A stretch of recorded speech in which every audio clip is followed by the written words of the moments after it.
नमस्कार मित्रांनो, अवकाळी पावसाने शेतकऱ्यांच्या जीवनात खळबळ माजवली आहे. राज्यात काही ठिकाणी ढगफुटी तर काही ठिकाणी सदृश्य पाऊस, काही भागात गारपिटीचा मारा, रब्बी हंगामातील पिकांचे मोठे नुकसान झाले आहे. राज्यात अवकाळी पावसाचा कहर, रब्बी पिकांना मोठा फटका, शेतकऱ्यांच्या तोंडाचा घास हिरावलाय. मित्रांनो, ऐन उन्हाळ्यात अवकाळी पावसाने राज्यातील अनेक भागात दमदार हजेरी लावली आहे. तर एप्रिलचा पहिला आठवड्यातील काही दिवस अवकाळीचे ढग अजून गडद होण्याची शक्यता आहे.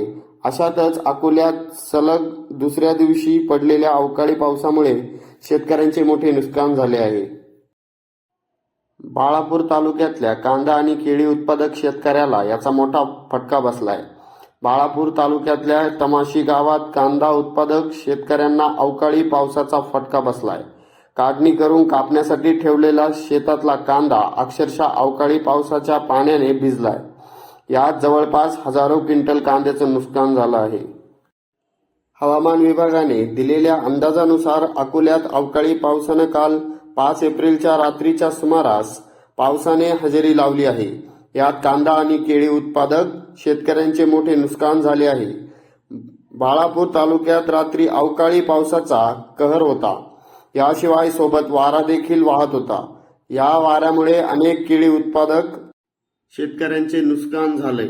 वाऱ्यामुळे केळीचे झाड पडल्याने केळीचे घड अक्षरशः मातीत भिजल्या गेलेत. या शेतकऱ्यांच्या एकेरी जवळपास 35 ते 40% नुकसान झाले. अवघ्या 2 दिवसांवर केळी कापण्यावर आली होती.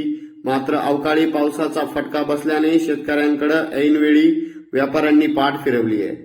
अमोल काळे यांच्या शेतातील जवळपास 4.5 एकरपैकी 1.5 एकर केळीचे नुकसान झाले आहे. तर अशीच परिस्थिती जिल्ह्यातील कांदा उत्पादकांची झाली आहे.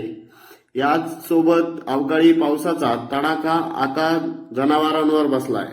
या पावसात शेतकऱ्यांच्या मेंढ्या भिजल्याने आजारी पडल्या आहेत. त्यामुळे मेंढी पालन करणारे शेतकरी चिंतेत पडले. जालन्यात देखील अवकाळी पावसाचा रब्बी पिकांना फटका बसला आहे. यात काढणीस आलेले गहू आणि मका पिकांचे मोठे नुकसान झाले.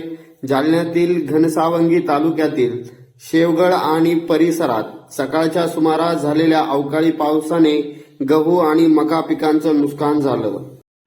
तालुक्यातील शेवगड आणि परिसरात अवकाळी पावसाने रब्बी हंगामातील मका आणि गहू पिकाचं मोठं नुकसान केलं आहे.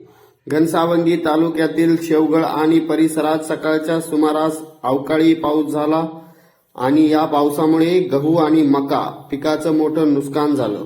यामुळे काढणीला आलेला गहू आणि मका अवकाळी पावसामुळे आडवं झाल्याचं पाहायला मिळाले. दरम्यान या बेमोसमी अवकाळी पावसामुळे शेतकरी पुन्हा एकदा संकटात सापडला असून झालेल्या नुकसानीचे पंचनामे करून शासनाने नुकसान भरपाई द्यावी अशी मागणी नुकसानग्रस्त शेतकऱ्यांनी केली आहे. मित्रांनो, आता प्रश्न असा आहे, या नैसर्गिक संकटात शेतकऱ्यांना खऱ्या अर्थाने आधार कोण देणार? शासनाची मदत किती लवकर आणि किती प्रभावी मिळणार? मित्रांनो, तुम्हीही या संघर्षाचा भाग आहात. या व्हिडिओला शेअर करा, लाईक करा आणि अशा मुद्द्यांसाठी आमच्या चॅनलला सबस्क्राईब करा. धन्यवाद.